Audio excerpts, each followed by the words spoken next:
Thank you very much, Gertrude Mongella, for your dedicated work that has brought us to this point. Distinguished delegates and guests, I would like to thank the Secretary General for inviting me to be part of this important United Nations Fourth World Conference on Women. This is truly a celebration of the contributions women make in every aspect of life, in the home, on the job, in the community, as mothers, wives, sisters, daughters, learners, workers, citizens, and leaders. It is also a coming together, much the way women come together every day in every country. We come together in fields and factories, in village markets and supermarkets, in living rooms and board rooms. Whether it is while playing with our children in the park or washing clothes in a river, or taking a break at the office water cooler, we come together and talk about our aspirations and concerns. And time and again, our talk turns to our children and our families. However different we may appear, there is far more that unites us than divides us. We share a common future, and we are here to find common ground so that we may help bring new dignity and respect to women and girls all over the world, and in so doing, bring new strength and stability to families as well. By gathering in Beijing, we are focusing world attention on issues that matter most in our lives, the lives of women and their families: access to education, health care, jobs, and credit, the chance to enjoy basic legal and human rights, and to participate fully in the political life of our countries. There are some who question the reason for this conference. Let them listen to the voices of women in their homes, neighborhoods, and workplaces. There are some who wonder whether the lives of women and girls matter to economic and political progress around the globe. Let them look at the women gathered here and at Huairou, the homemakers and nurses, the teachers and lawyers, the policymakers, and women who run their own businesses.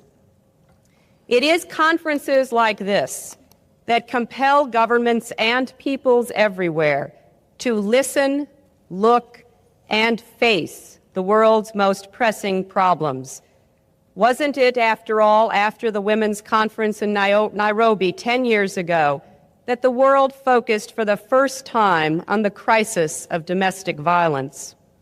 Earlier today, I participated in a World Health Organization forum. In that forum, we talked about ways that government officials, NGOs, and individual citizens are working to address the health problems of women and girls. Tomorrow, I will attend a gathering of the United Nations Development Fund for Women. There, the discussion will focus on local and highly successful programs that give hard-working women access to credit so they can improve their own lives and the lives of their families. What we are learning around the world is that if women are healthy and educated, their families will flourish. If women are free from violence, their families will flourish. If women have a chance to work and earn as full and equal partners in society, their families will flourish. And when families flourish, communities and nations do as well.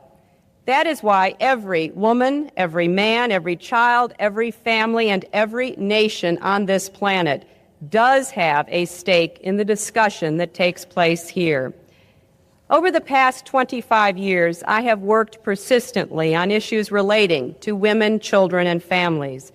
Over the past 2.5 years, I've had the opportunity to learn more about the challenges facing women in my own country and around the world. I have met new mothers in Indonesia who come together regularly in their village to discuss nutrition, family planning, and baby care. I have met working parents in Denmark who talk about the comfort they feel in knowing that their children can be cared for in safe and nurturing after-school centers. I have met women in South Africa who helped lead the struggle to end apartheid and are now helping to build a new democracy. I have met with the leading women of my own hemisphere who are working every day to promote literacy and better health care for children in their countries. I have met women in India and Bangladesh who are taking out small loans to buy milk cows or rickshaws or thread in order to create a livelihood for themselves and their families. I have met the doctors and nurses in Belarus and Ukraine who are trying to keep children alive in the aftermath of Chernobyl. The great challenge of this conference is to give voice to women everywhere whose experiences go unnoticed, whose words go unheard. Women comprise more than half the world's population, 70% of the world's poor, and 2/3 of those who are not taught to read and write. We are the primary caretakers for most of the world's children and elderly, yet much of the work we do is not valued, not by economists, not by historians, not by popular culture, not by government leaders. At this very moment, as we sit here, women around the world are giving birth, raising children, cooking meals, washing clothes, cleaning houses, planting crops, working on assembly lines, running companies, and running countries. Women also are dying from diseases that should have been prevented or treated. They are watching their children succumb to malnutrition caused by poverty and economic deprivation. They are being denied the right to go to school by their own fathers and brothers. They are being forced into prostitution, and they are being barred from the bank lending offices and banned from the ballot box. Those of us who have the opportunity to be here have the responsibility to speak for those who could not. As an American, I want to speak for women in my own country, women who are raising children on the minimum wage, women who can't afford health care or child care, women whose lives are threatened by violence, including violence in their own homes. I want to speak up for mothers who are fighting for good schools, safe neighborhoods, clean air, and clean airwaves. For older women, some of them widows, who find that after raising their families, their skills and life experiences are not valued in the marketplace. For women who are working all night as nurses, hotel clerks, or fast food chefs so that they can be at home during the day with their children. And for women everywhere who simply don't have time to do everything they are called upon to do each and every day. Speaking to you today, I speak for them just as each of us speaks for women around the world who are denied the chance to go to school or see a doctor or own property or have a say about the direction of their lives simply because they are women. The truth is that most women around the world work both inside and outside the home, usually by necessity. We need to understand there is no one formula for how women should lead our lives. That is why we must respect the choices that each woman makes for herself and her family. Every woman deserves the chance to realize her own God-given potential. But we must recognize that women will never gain full dignity until their human rights are respected and protected. Our goals for this conference to strengthen families and societies by empowering women to take greater control over their own destinies cannot be fully achieved unless all governments here and around the world accept their responsibility to protect and promote internationally recognized human rights. The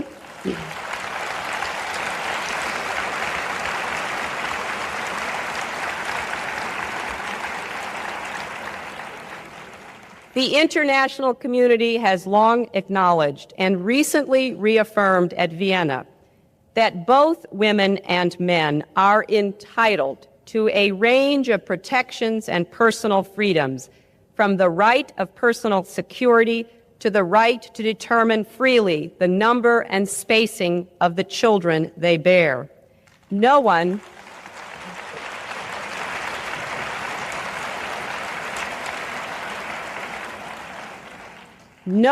should be forced to remain silent for fear of religious or political persecution, arrest, abuse, or torture.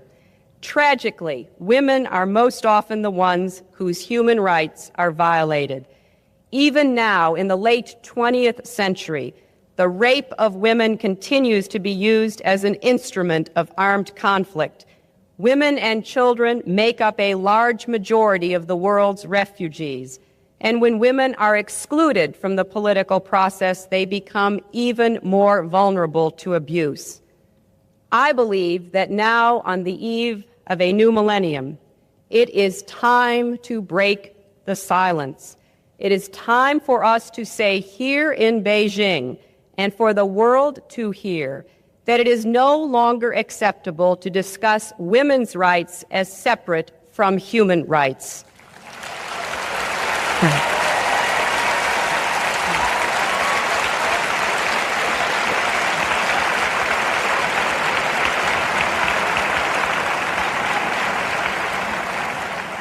These abuses have continued because for too long, the history of women has been a history of silence. Even today, there are those who are trying to silence our words. But the voices of this conference and of the women at YRO must be heard loudly and clearly. It is a violation of human rights when babies are denied food or drowned or suffocated or their spines broken simply because they are born girls.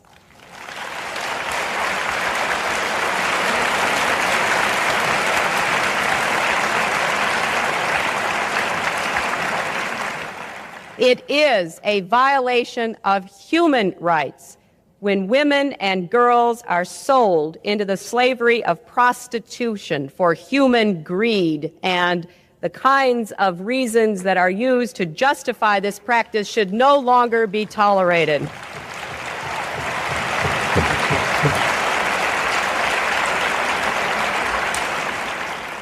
It is a violation of human rights when women are doused with gasoline, set on fire, and burned to death because their marriage dowries are deemed too small.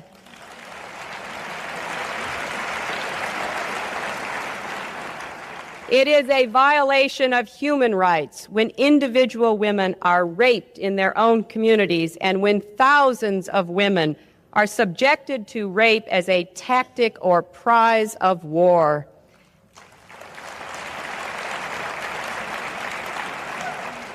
It is a violation of human rights when a leading cause of death worldwide among women ages 14 to 44 is the violence they are subjected to in their own homes by their own relatives.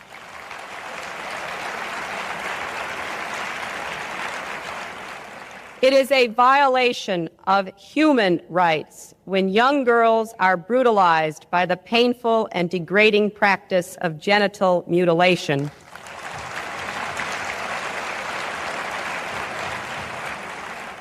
It is a violation of human rights when women are denied the right to plan their own families, and that includes being forced to have abortions or being sterilized against their will.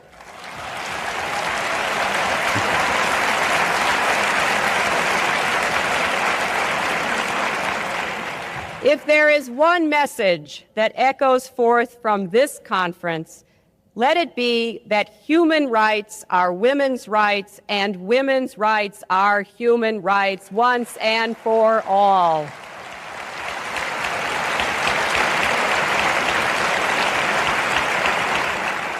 And among those rights are the right to speak freely and the right to be heard. Women must enjoy the rights to participate fully in the social and political lives of their countries if we want freedom and democracy to thrive and endure. It is indefensible that many women in non-governmental organizations who wish to participate in this conference have not been able to attend or have been prohibited from fully taking part.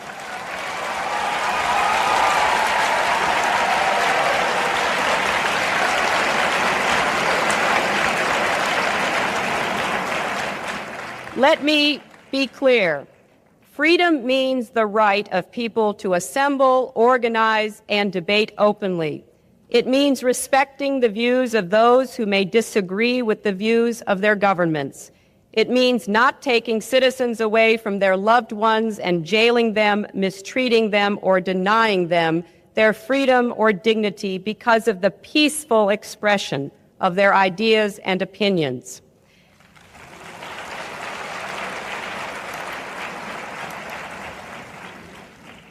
In my country, we recently celebrated the 75th anniversary of women's suffrage. It took 150 years after the signing of our Declaration of Independence for women to win the right to vote.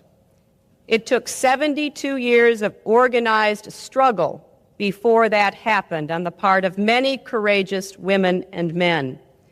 It was one of America's most divisive philosophical wars, but it was a bloodless war. Suffrage was achieved without a shot being fired. But we have also been reminded in VJ Day observances last weekend of the good that comes when men and women join together to combat the forces of tyranny and to build a better world. We have seen peace prevail in most places for a half-century. We have avoided another world war. But we have not solved older, deeply rooted problems that continue to diminish the potential of half the world's population. Now it is the time to act on behalf of women everywhere. If we take bold steps to better the lives of women, we will be taking bold steps to better the lives of children and families, too. Families rely on mothers and wives for emotional support and care. Families rely on women for labor in the home. And increasingly, everywhere, families rely on women for income needed to raise healthy children and care for other relatives. As long as discrimination and inequities remain so commonplace everywhere in the world, as long as girls and women are valued less, fed last, overworked, underpaid, not schooled, subjected to violence in and outside their homes, the potential of the human family to create a peaceful, prosperous world will not be realized. Let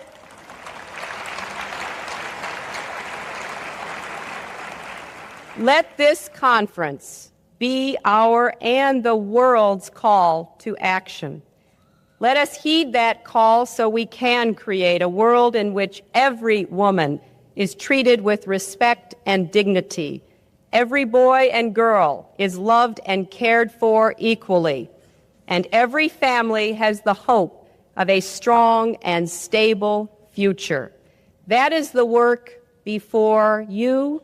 That is the work before all of us who have a vision of the world we want to see for our children and our grandchildren. The time is now.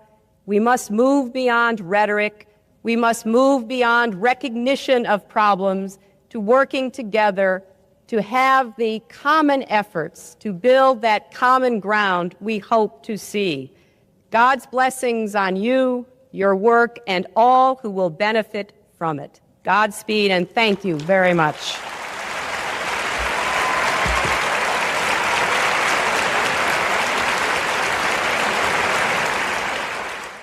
Join our global community of English learners, absolutely free. Download video transcripts, listen offline, start our beginner course, and join live classes with certified teachers.